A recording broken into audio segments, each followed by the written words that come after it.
Tente se manter acordado, eu não vou ser demorado, mas eu tenho uma palavra forte ao teu coração. Eu tenho certeza que você que está aqui, você veio conduzido por Deus para receber esta palavra. Jeremias 15, versículo de número 4 diz assim: farei deles, está falando de Judá, um objeto de espanto para todos os reinos da terra, por causa de tudo o que Manassés, quem? Qual que é o nome do rei aqui? Manassés, filho de Ezequias, rei de Judá, fez em Jerusalém. Agora você pode abrir lá em Isaías 44 novamente. Por que eu fiz questão de ler Jeremias, capítulo de número 15, verso 4? Porque aí é Deus falando que Ele traria um julgamento à nação de Israel, mais especificamente à nação, ao Israel do sul, que era chamado de Judá, num período bíblico, que é o período do reinado, que se inicia com Saul, depois vem Davi, depois os outros reis, inicia unificado, era uma nação única, Israel. Depois acontece uma guerra civil, essa nação se divide em Reino do Norte e Reino do Sul. O Reino do Norte chamado Israel e o Reino do Sul chamado Judá. Deus aqui está falando contra o Reino do Sul e Ele está dizendo: eu vou trazer julgamento a esta nação por causa de um homem e por causa dos seus feitos, dos seus atos. O nome desse homem, o nome desse rei é Manassés. O capítulo que o Espírito Santo colocou no meu coração para pregar a você nesta noite, que é o capítulo 44, do príncipe dos profetas, que é o profeta Isaías, o profeta palaciano. Ele está num contexto do reinado de um dos reis mais ímpios e terríveis da história de Judá, do povo de Deus no Antigo Testamento, que é esse tal de Manassés que nós lemos lá em Jeremias. Manassés foi o rei que reinou por mais tempo em Judá, em torno de 55 anos.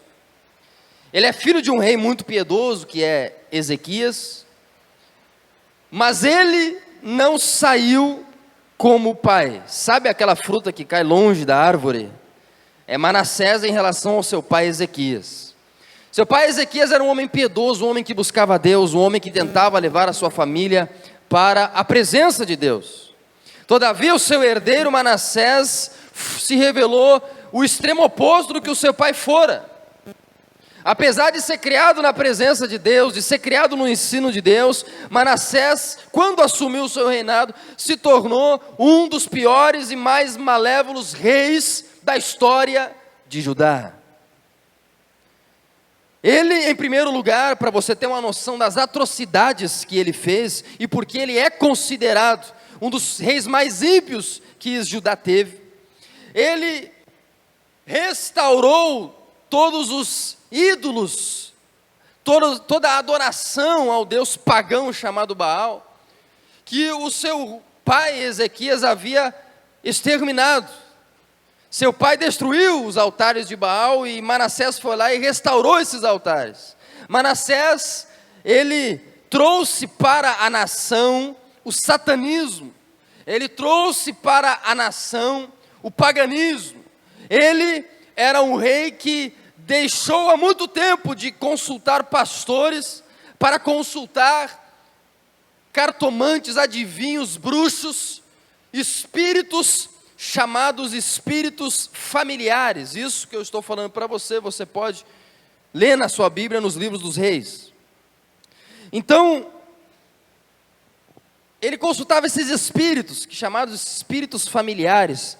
A palavra familiar, ela vem do latim e significa familiare, que significa servo. aquele que está ali para fazer o que é ordenado. Então, espíritos familiares faziam alusão a espíritos, isso nós temos hoje, que estão a serviço de certos seres humanos que entregam sua alma ao satanismo.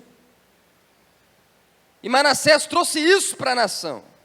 A Bíblia diz que esse rei fez com que muitas pessoas inocentes se desviassem do seu caminho, se desviassem do caminho da fé, do caminho de Deus. A Bíblia diz que esse homem matou, sacrificou os seus próprios filhos em altares para deuses satânicos no vale de Rinom. Os próprios filhos. A Bíblia ainda vai dizer que ele fez com que Jerusalém, metaforicamente, estivesse como que num mar de sangue, de tantas pessoas que ele matou, de tantas pessoas que foram mortas ao seu comando. Tanto é que lá em Jeremias você tem o nosso Deus dizendo que ele traria um julgamento para a nação devido às ações de Manassés. Eu creio que até aqui deu para você ter uma noção de quem foi Manassés, porque às vezes a gente está lendo a Bíblia e ela está um pouquinho fora da nossa realidade. Esse capítulo 44, que nós vamos ler daqui a pouco, peço que você leia junto comigo, ele está nesse contexto, ele tem esses transfundos de caos, de crise política, moral e espiritual. Então a nação estava num caos. E quando a nação está nesse contexto de caos, é que Deus levanta uma das vozes proféticas mais extraordinárias do Antigo Testamento, que foi o profeta Isaías. Agora tem algo que eu acho que você ainda não pegou. Deus, nos momentos de crise e de caos, durante todo o Antigo Testamento, nós podemos aprender que Ele tem como costume levantar uma voz profética.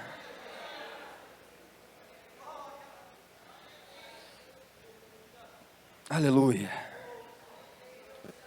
Você que está nessa noite, nesse lugar, de repente, a tua família é uma Judá.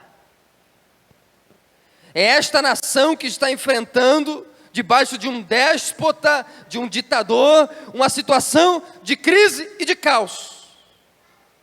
De repente você entra nessa noite, vem nessa noite, motivado por esse caos em que está as diferentes áreas da tua vida. Para 50 pessoas aqui, nós temos diferentes caos ou crises que as acompanham. De repente você chega aqui com um caos na tua área financeira. De repente você chega aqui ou se encontra nesse lugar com um caos na tua área sentimental, na tua área matrimonial, na tua área familiar. De repente, o teu contexto, a tua situação, é esta situação em que se encontrava a nação. É uma situação em que existe uma crise moral. Mas eu quero te dizer, nesta campanha de 3 dias e através desta igreja, Deus está levantando uma voz profética na tua vida. E a voz profética vem, diz a palavra de Deus, para edificar, exortar e consolar. E é isso que Deus vai fazer no teu coração nesses 3 dias. Que toda voz profética traz o início de um novo ciclo. Israel, vou dar um exemplo para você.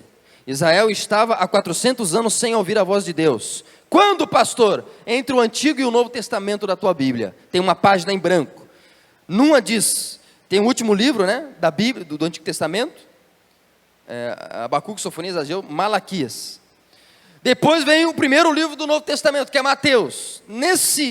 nessa página em branco da tua Bíblia, tem 400 anos aí, em que Deus não se manifestava, em que Deus não falava mais, em que não existia mais profecia, nem igreja, nem pastor, apenas falsos profetas e falsos sacerdotes.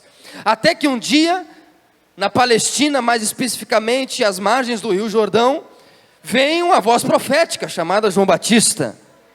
E João, que significa graça de Deus, é um símbolo metafórico e profético para o início de um novo ciclo dispensacional de Deus. João vem anunciando a voz que clama no deserto: prepare o caminho para Cristo. Ou seja, João vem para iniciar ou para instaurar um novo ciclo na nação de Israel. Toda voz profética que se levanta na tua vida vem para iniciar um novo ciclo no teu coração, querido. Então João, ele se levanta trazendo um novo ciclo. Isaías se levanta como voz profética no meio do caos. Amém? O contrário de caos é cosmos, que foi o que Deus fez, que significa ordem. Deus criou o cosmos, o universo, ele está totalmente em ordem, está tudo em ordem, a terra está no lugar certo, o sol, porque é o cosmos, né? É o contrário do caos. É isso que Deus quer estabelecer na tua vida a partir de hoje. O cosmos divino. É colocar ordem no caos. As mulheres, quando vêm para o culto, o que elas colocam ali para se produzir? Cosméticos, né? É ou não é? Você não passa cosmético no rosto? Hoje em dia até alguns homens estão, né? Você passa cosmético. O que é um cosmético? É quando a mulher coloca ordem no caos. Diga aleluia. Etimologicamente é a mesma coisa. Então, colocar ordem no caos. Então, o contexto de Isaías 44 é um contexto de caos. Você pode estar passando caos intrafamiliares, dentro da tua família, dentro do teu coração, dentro da tua vida. Agora, uma coisa é certa: todos nós estamos passando por caos enquanto sociedade, enquanto nação. Caos moral. Você entra num colégio hoje, tem uma entrevista que está rodando aí nas redes sociais, muito engraçada, que um entrevistador, um jornalista, chega para uma criança de 5 anos e diz: uma coisa linda, a festa da escola aqui, né? Canta uma música aí para nós ver, você disse que você é cantora, canta uma música. Irmão, aquela criança canta uma das letras mais baixas que eu já vi na minha vida. Com palavrão, com cenas obscenas, né? Com letras obscenas. O jornalista tira o microfone rapidamente assim: meu Deus, o que é isso? Quem foi que te ensinou isso? Ou seja, as crianças já estão nessa crise moral. A nação, ela está caminhando para esta crise, para este caos. Às vezes nós podemos estar, e aqui eu não estou sendo político, eu não estou nem um pouco interessado em questões políticas, não se preocupe. Mas o que eu estou querendo dizer é que às vezes existem espíritos de Manassés dominando a sociedade, a nação e a tua família. Mas é diante disso, é nesse contexto, que eu quero nesta noite profetizar Isaías 44 ao teu coração. Olha o que o nosso Deus, o Deus de Israel, diz no meio desse contexto em que um déspota estava no poder, em que Jerusalém se fazia mar de sangue, em que crianças eram mortas, mulheres eram abusadas, em que existia uma crise política, moral, social naquela nação, uma crise religiosa, falsos profetas no púlpito, satanistas em todos os pontos da cidade, postes para deuses satânicos instalados no templo de Salomão, a presença de Deus profanada, Baal sendo adorado. Olha o que essa voz profética, ou isto é, olha o que Deus se levanta para dizer, versículo de número 1. Mas agora, escute Jacó, meu servo, e Israel, a quem eu escolhi. Na tua Bíblia, você precisa acompanhar comigo, senão você vai se perder. Jacó, eu quero que você substitua pelo teu nome aí. Se você é servo de Deus. Leia como se fosse o teu nome aí. Vamos ler todos juntos, versículo 1. Aí no lugar de Jacó e de Israel, você coloca o teu nome. Vamos lá, 1, 2, 3 e foi. Mas agora, escute, pastor Billy, meu servo, e Israel a quem escolhi. Vamos mais uma vez? 1, 2, 3 e foi. Mas agora, escute, Júnior, meu servo. Pedro, a quem eu escolhi. Lucas, a quem eu escolhi. Escute, ou seja, você tem que prestar atenção, não pode estar dormindo. Deus está falando para você. Escute, porque eu tenho algo a dizer. Assim diz o Senhor. Que Deus é esse que vai falar comigo? Talvez você me pergunte. Por que eu tenho que escutar? Por que eu tenho que dar ouvidos? Ele vai dizer, o próprio Deus vai dizer. Eu, o Senhor, que o criou. Que nem diz o profeta antes aqui. Que formou você desde do ventre da tua mãe. Eu, o Senhor, que te ajudo. É esse Deus que vai falar com você. Então você tem que redobrar a sua atenção, porque foi Ele que teceu os teus órgãos no ventre da tua mãe. Foi Ele que colocou os teus cabelos em tua cabeça, todos contados. Foi Ele que viu você no momento do teu nascimento. Ele conhece cada um que está aqui, nos mínimos detalhes. Ele vê você, Ele sabe todos os minutos de todos os teus dias, de todas as tuas semanas, desde que você veio à existência. Esse Deus que inclusive te ajuda, você só está vivo por causa dEle, você só está aqui por causa dEle, você só acordou hoje por causa dEle, você só tem um trabalho por causa dEle, você só tem saúde por causa dEle, você só tem família por causa dEle, é por causa dEle, porque Ele é o primeiro e Ele é o último, o alfa, o ômega, o Criador de todas as coisas. Ele diz para você, tudo isso que eu falei está aqui, ó, que o ajuda. Ele diz para você, não tenha medo, meu servo Jacó, meu amado, a quem escolhi.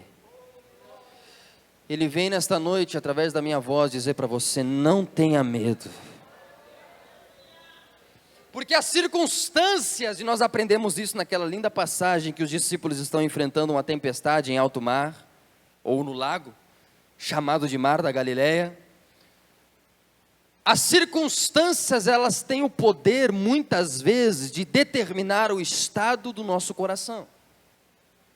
Então, a má notícia, o problema familiar, a crise financeira, a crise na empresa, o desajuste das relações, o desemprego, o filho que se desviou, às vezes esses acontecimentos, eles têm o poder de determinar o estado do teu coração. Você está feliz, vem a má notícia, você fica triste, você fica com medo, você fica ansioso, você fica preocupado. Por quê? Porque a tua psique, o teu interior, ele é determinado muitas vezes pelas circunstâncias. Mas Deus, Ele vem dizer para você, não permita com que as circunstâncias determinem o estado do teu coração, mas deixe com que a fé e a confiança que você tem em mim, tire todo o medo que você tem.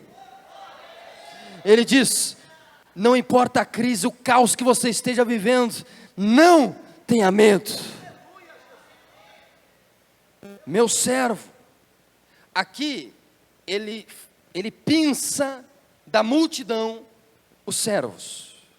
Aqui eu abro um parênteses na minha mensagem e faço um adendo, que não é para qualquer um que esta promessa é válida. Não é para o cara que está passando ali, que está desviado, não é para a pessoa que é afastada de Deus, não é para você que não quer levar a seriedade. Eu não sei desculpa se eu falar um pouquinho mais forte aqui, mas não se preocupe, depois eu vou empolgar você. Mas não é para você que não quer levar uma vida séria com Deus, não é para qualquer um. Não. As promessas de Deus, elas não são para toda a humanidade. O próprio Salmo 91, que às vezes fica aberto na casa das pessoas mais idosas, não é para todo mundo. Lá diz assim, ó, aquele que habita no esconderijo do Altíssimo, tanana, tanana, todas as outras promessas. Todo o Salmo 91 se direciona a um tipo específico de pessoa, não é para qualquer pessoa, é para aquele que habita. Específico. Não é para qualquer um. Aqui também, não é para qualquer um que quer, você tem que ser servo de Deus. Você tem que ser cristão, você tem que ser crente. Esta promessa, ela não é válida para qualquer pessoa. Ele diz assim, a todo momento ele está especificando, ó, não tenha medo, meu servo. E Deus me disse que alguns aqui estão com medo, não é por falta de fé, é porque você ainda não assumiu a posição de servo de Deus. Assuma a tua posição, tua responsabilidade de habitar na presença de Deus, e todo o medo do teu coração vai ser extirpado em nome de Jesus. O Salmo 91, ele se faz presente na vida daqueles que habitam na presença de Deus, no esconderijo do Altíssimo. Então não tem como a pessoa levar qualquer vida, uma vida à la vontade, e achar que as promessas bíblicas vão se consumar na vida delas automaticamente. Não é assim que funciona. Deus, ele profetiza e ele promete para quem é servo dele. E ele diz algo muito interessante: talvez você não seja servo. Amanhã vamos ter batismo na nossa igreja, né? Aqui esse dia teve também, né? Que benção. Você que ainda não é cristão, você que ainda não assumiu o teu compromisso com Deus, assuma esse compromisso, para você poder desfrutar das promessas divinas. Quem está me entendendo, diga amém? Divinas. Olha o que ele diz. Aí você pergunta, né? Vamos imaginar um diálogo com Deus. Aí você pergunta, mas por que eu não tenho que ter medo, Deus? Como que eu não vou ter medo? Como que eu não vou ter medo, pastor? O senhor não conhece a minha situação, o senhor não sabe o que eu estou enfrentando, o senhor não sabe as minhas lutas, e ainda diz para mim não ter medo. O senhor não sabe o que eu tenho passado, o senhor não sabe o quanto eu tenho chorado, o senhor não sabe o que eu tenho enfrentado, o senhor não sabe das agonias, das preocupações, das ansiedades, e você ainda vem dizer para mim que eu não tenho que ter medo. Baseado no quê? O Senhor Deus, ou o Senhor pastor, servo de Deus, subordinado a Deus, vem dizer para mim que eu não posso temer. Deus responde a tua pergunta, no verso 3, ele começa com um porquê, ou seja, ele vai justificar, porque, eis a primeira promessa, estamos falando sobre avivamento: derramarei água sobre o chão sedento, e torrentes sobre a terra seca. Derramarei o meu espírito sobre a sua posteridade, e a minha bênção sobre os seus descendentes. Eles brotarão como a relva, como salgueiros junto às correntes das águas, de água. Eis a promessa de Deus para a tua vida nessa noite. Queridos, preste atenção no que eu estou dizendo, no que eu vou dizer para você. Nós precisamos de avivamentos em nossas famílias, em nossas vidas, em nossas casas. Avivamento significa trazer algo da morte à vida. Avivamento. Não sei qual situação de morte você tem trazido no teu coração, mas Deus quer avivar esta situação em nome de Jesus. E este avivamento, ele é aqui profetizado por Deus. Aí talvez você me pergunte, por que então, pastor, que nós devemos esperar por um avivamento? Por que eu tenho que orar por avivamento? Esta passagem responde isso. Por que nós podemos descansar, voltar para casa nesta noite, sabendo, descansados, confiantes, esperançosos, que Deus vai trazer vida ao que está morto na nossa vida e na nossa família? Eu te respondo, número 1, porque nós precisamos. Diga, porque nós precisamos. Primeiro motivo que você tem que esperar e orar e clamar por avivamento em 2024. Porque você precisa. Porque nós precisamos. Aqui ele fala que ele vai derramar água sobre o chão que está sedento, e torrentes sobre a terra que está seca. E olha só como é que são as coisas, né? Eu creio que nada acontece no universo sem que não seja uma ordem de Deus. É uma crença teológica deste pastor em específico. O pastor Júnior pode crer diferente, não tem problema nenhum. São coisas secundárias. Mas eu creio que tudo que acontece é determinado por Deus. Inclusive, este calor de 50 graus que nós estamos passando nesse lugar. Porque o Espírito Santo prepara as coisas de uma maneira linda. Este calor que você está passando aí, que está sufocado, está quase morrendo. Este calor, ele ajuda a ilustrar o que eu estou querendo trazer nessa noite. Porque este calor, ele simboliza, ele ajuda a você ter uma experiência do que é estar no meio de um chão sedento e de uma terra seca, que tem sede de água. Desta forma, queridos, está o povo em 2023. Estão desidratados, sedentos, como chão seco, com sede de Deus.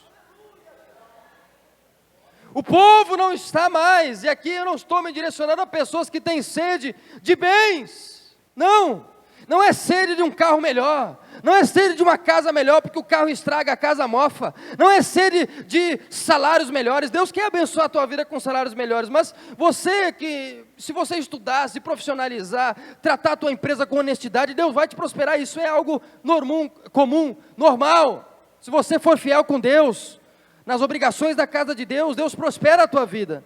Não é disso que você tem sede, isso talvez maqueie a tua sede. A verdadeira sede do teu coração é sede de Deus. O povo já não quer mais saber, queridos, de bens, porque o dinheiro, assim como ele vem, ele vai, ele é que nem areia, ele escorrega pelas tuas mãos. A causa que você ganha na justiça, hoje você tem, daqui a um ano já está sem de novo, já está precisando de novo. Também não é sede de prazer, porque as pessoas, elas têm como encontrar prazeres no pecado aí fora. O pecado é bom, sim ou não? Se não fosse bom, ninguém pecava. O pecado traz prazer, sim ou não? Se não trouxesse prazer, ninguém pecava. Só que esse prazer, ele é transitório, ele é ilusório, ele mente para você. Mas as pessoas encontram prazeres em qualquer lugar aí. Agora, nesse momento que nós estamos aqui, na presença de Deus, você está pagando o preço de estar nos 3 dias dessa campanha. Tem pessoas aí fora aproveitando qualquer outra coisa em sua casa, mas você está aqui pagando um preço, porque você tem sede de Deus. Talvez você esteja que nem o Salmo capítulo 63, eu vou fazer questão de ler aqui. Salmo capítulo 63, para ilustrar o que eu estou dizendo para você.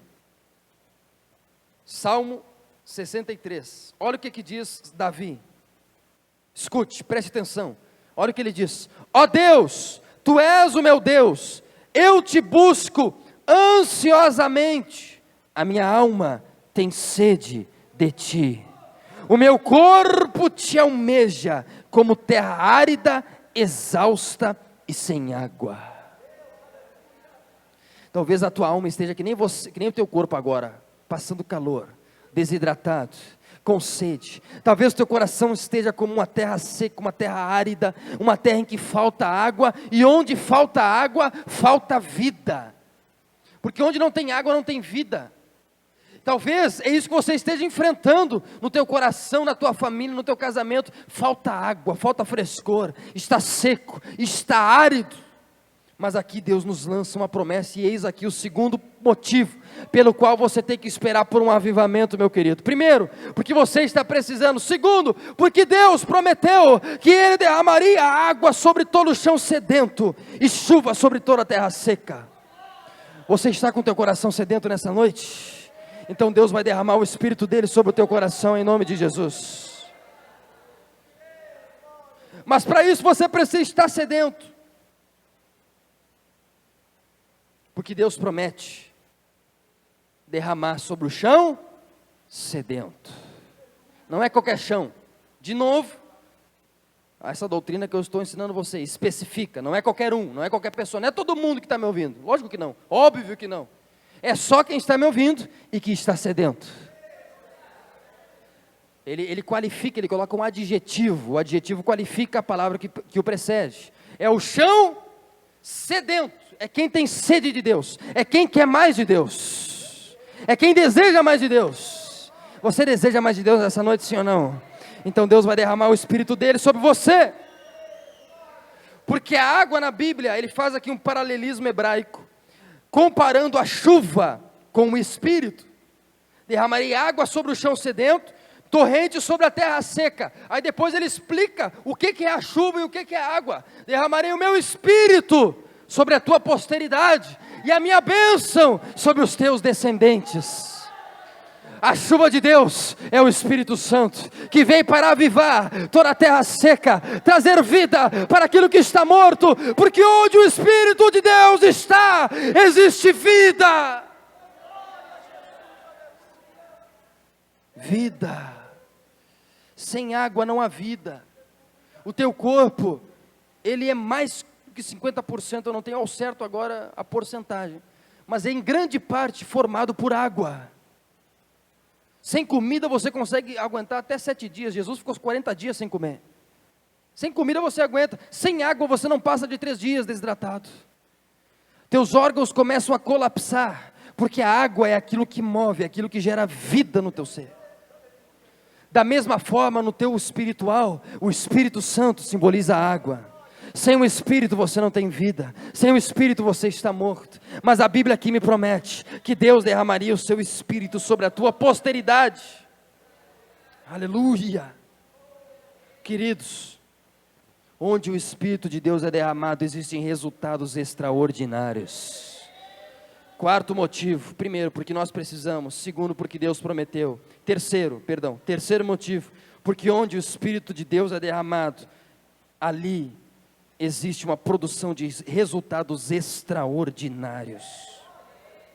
Diz ali, o verso de número 4: brotarão como a relva, como salgueiros junto às correntes de água.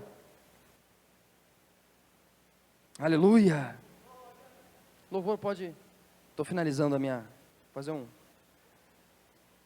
Olha só, queridos, preste atenção. Aqui ele fala que onde o Espírito Santo é derramado, salgueiros brotam. Preste atenção no que é um salgueiro. Um salgueiro é uma planta medicinal.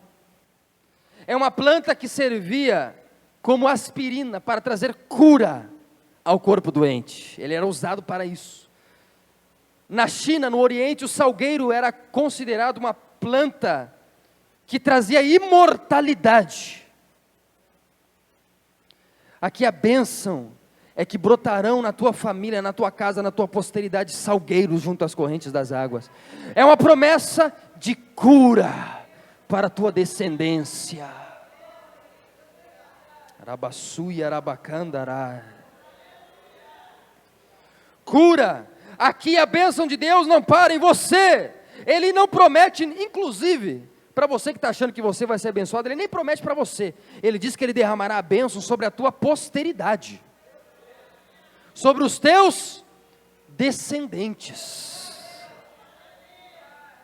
que é o que mais importa para você. Se o teu filho é atacado, você é atacado. Por isso que Satanás ataca a tua descendência. Por isso que ele quer barrar a tua descendência. Porque ele sabe que se ele para a tua descendência, o teu nome é esquecido. Mas nesta noite Deus traz uma bênção para a tua descendência. Através de você, a tua casa não será mais a mesma.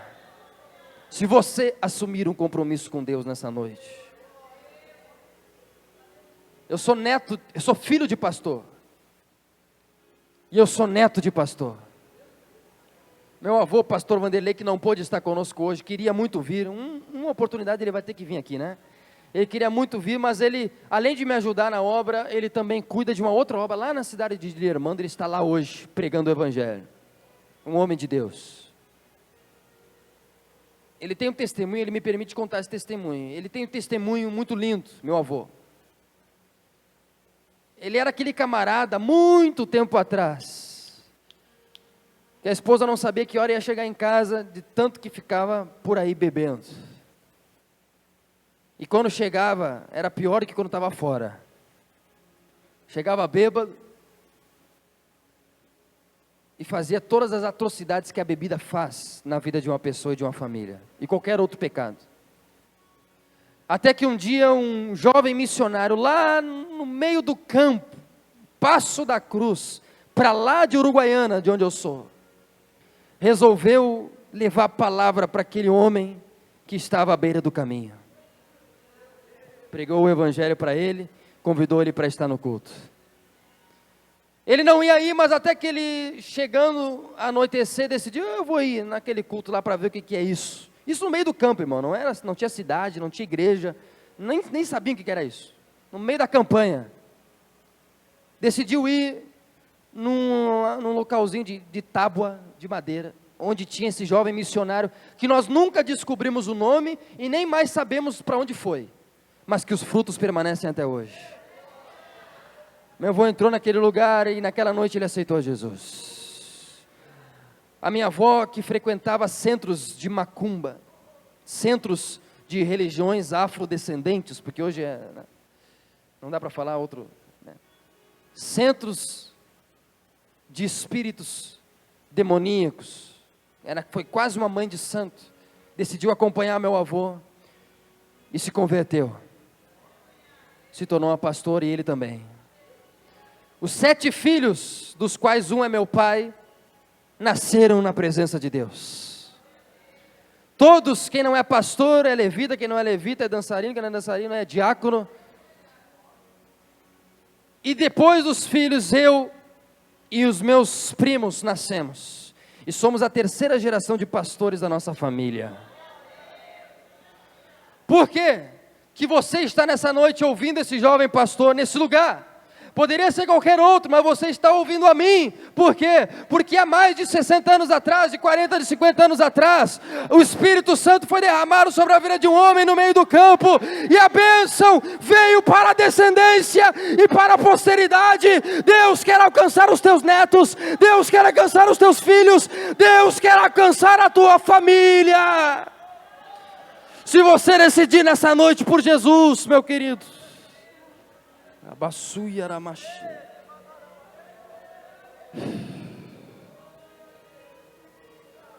esta promessa é para a tua família, porque o nosso Deus é um Deus de família. Ele é Deus de Abraão, é Deus de Isaac, é Deus de Jacó.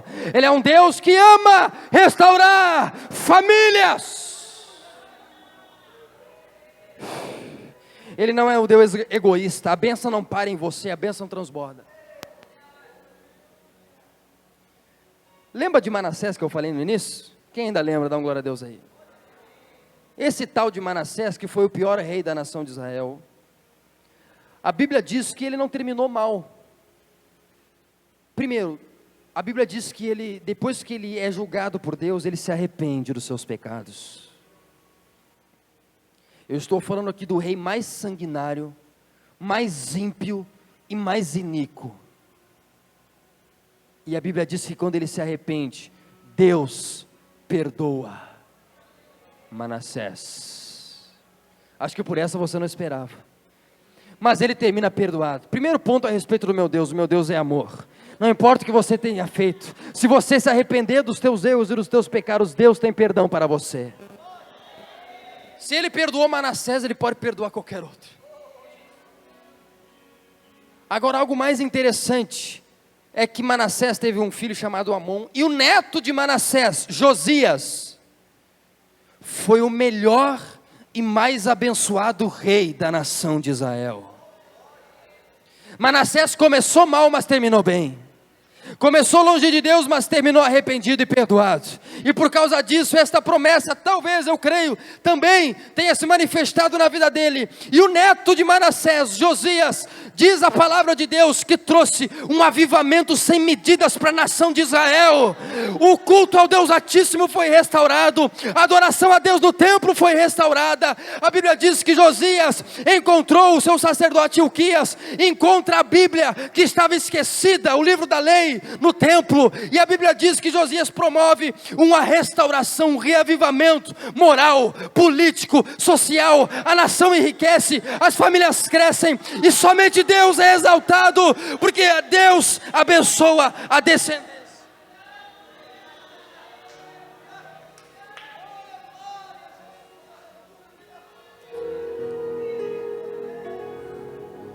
Eu não sei se você é um Manassés, mas o teu neto pode ser um Josias. Ei, se nessa noite você mudar o teu coração e você clamar a Ele, clame, mas clame como se fosse o seu último clamor, porque a tua família não pode esperar mais, o teu casamento não pode esperar mais, os teus filhos não podem esperar mais. A promessa está aqui: derramarei o meu espírito sobre você. Mas para isso você precisa clamar, porque toda a terra sedenta recebe a chuva dos céus. Eu quero somente aqueles que vão clamar nessa noite. Peço que você se coloque de pé, por gentileza.